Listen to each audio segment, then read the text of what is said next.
12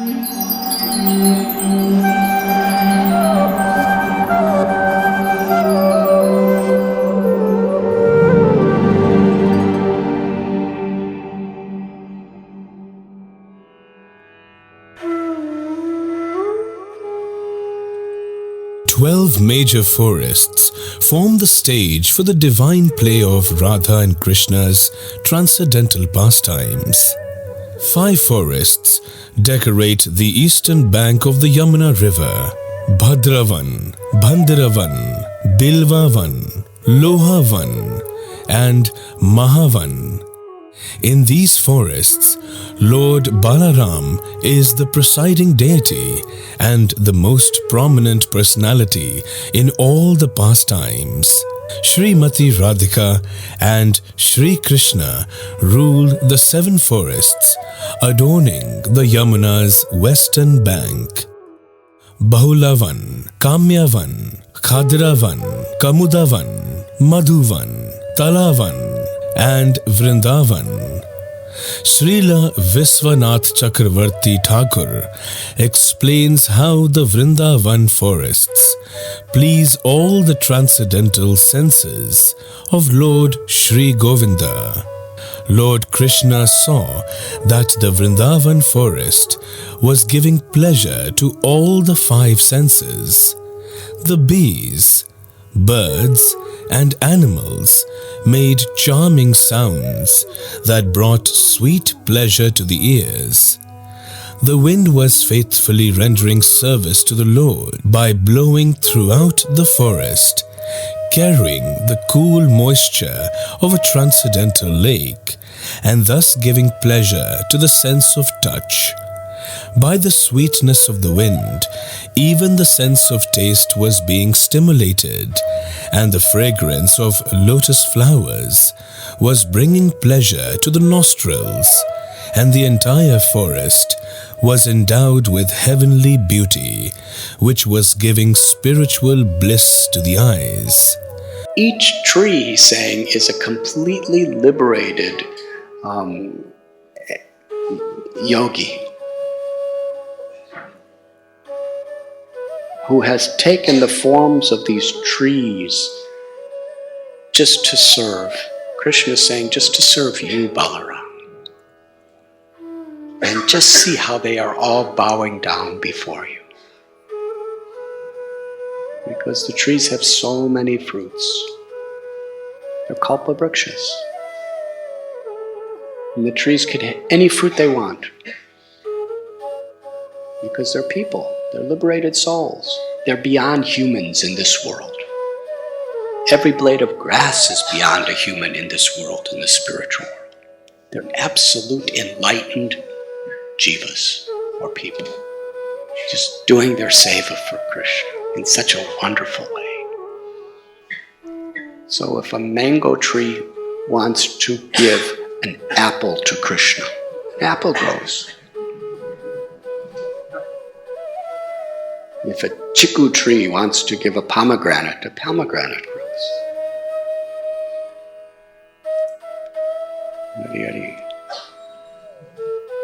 Whatever they wish, they are empowered by Krishna's love. They are empowered by Radha's love. Radha wants to make Krishna happy in every way. Ultimately, it's her, Vrindavaneshwari, Shri Radha, that empowers everyone with that unlimited capacity to give pleasure to Krishna through their love. And Krishna reciprocates, increasing, ever increasing. So the trees have so many fruits that they're bowing down, heavy with fruits. Sri Chaitanya Mahaprabhu, he explained it in this way. He explained that a person in this world who actually has the fruits of good qualities is like a tree with good fruits. The weight of those fruits cause the tree to bow down to everyone. But a tree that doesn't have good fruits stands up very straight. doesn't bow to anyone. So similarly, a person who actually has character, amani namanadena, is eager to offer respect to the divinity, the spiritual essence within everyone, everywhere. And a person who doesn't have that character very egoistically thinks, I am higher, I am greater than others. If you want to make a little test of how you've actually made genuine spiritual advancement, if you think you're better than anyone, that means you are spiritually in a diseased condition.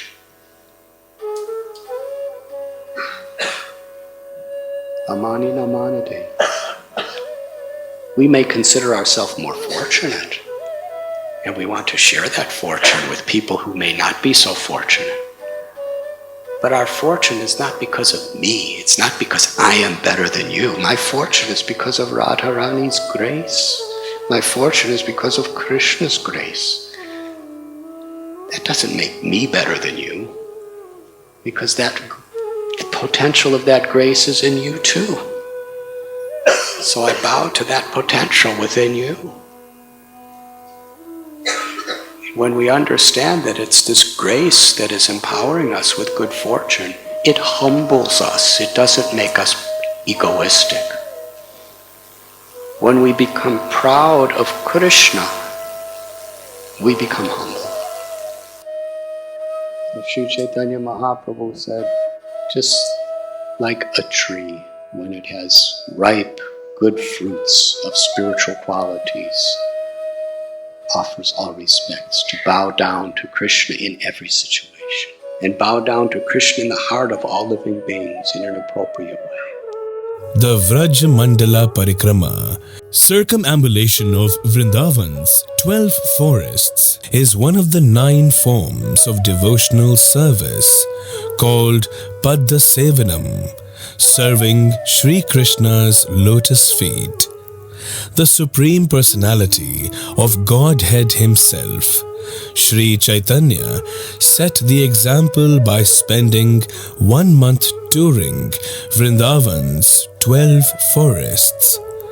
The 6 Goswamis, Lord Gauranga's immediate followers, and thousands of faithful Gaudiya Vaishnavas throughout the years have enthusiastically executed this blissful form of devotional service. In the 1930s, the illustrious founder of the Gaudiya Math, Srila Bhakti Siddhanta Saraswati Thakur, organized and led yearly Vrindavan Parikrama parties with over 1,000 members. Today, hundreds of groups of devotees from different parts of India still perform this Padayatra, walking festival of Vrajamandala.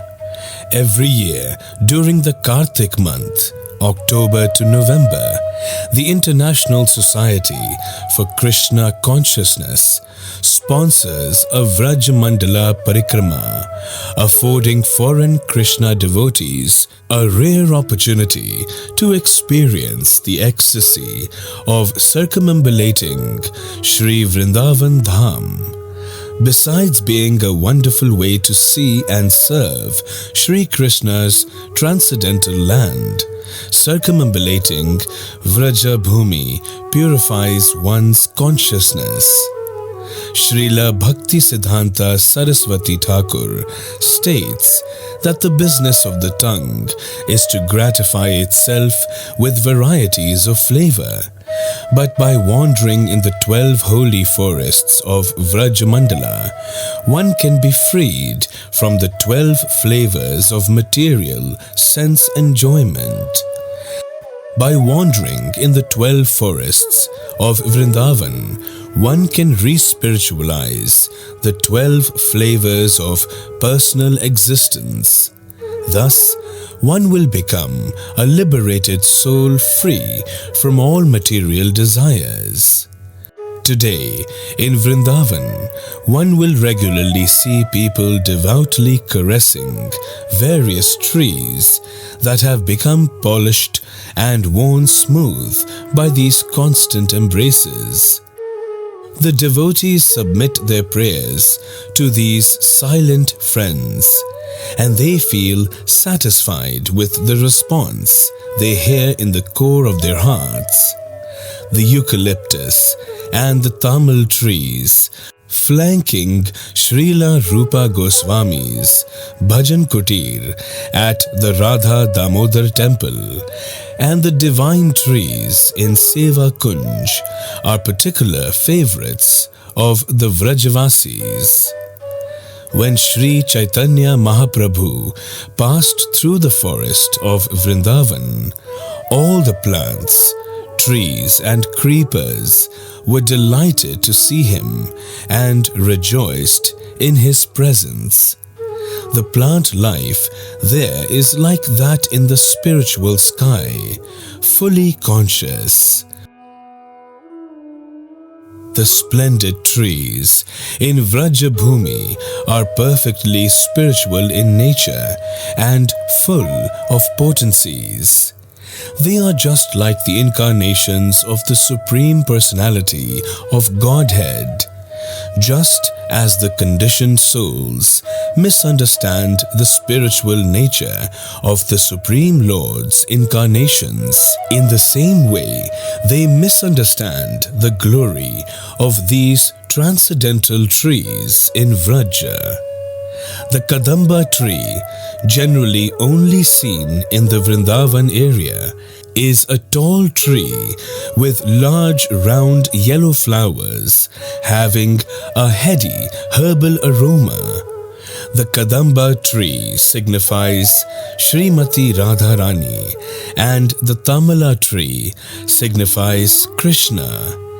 Being very dear to Shri Krishna, the Kadamba trees participated in many of Krishna's playful pastimes. At Kadamba Khandi, Shri Krishna would sit in the tall Kadamba trees and play his flute, attracting the transcendental Surabhi cows. Tying back his beautiful hair and flapping his arms just like a wrestler, Krishna leaped off the Kadamba tree into the Yamuna River, where he vanquished the Kaliya serpent demon. Because it was preserved with nectar poured from Garuda, Lord Vishnu's eternal eagle carrier, this same Kadamba tree still stands in Vrindavan near the Radha Madan Mohan Mandir. Shri Krishna has appeared on this earth in his transcendental body, which resembles the bluish color of the Tamala tree.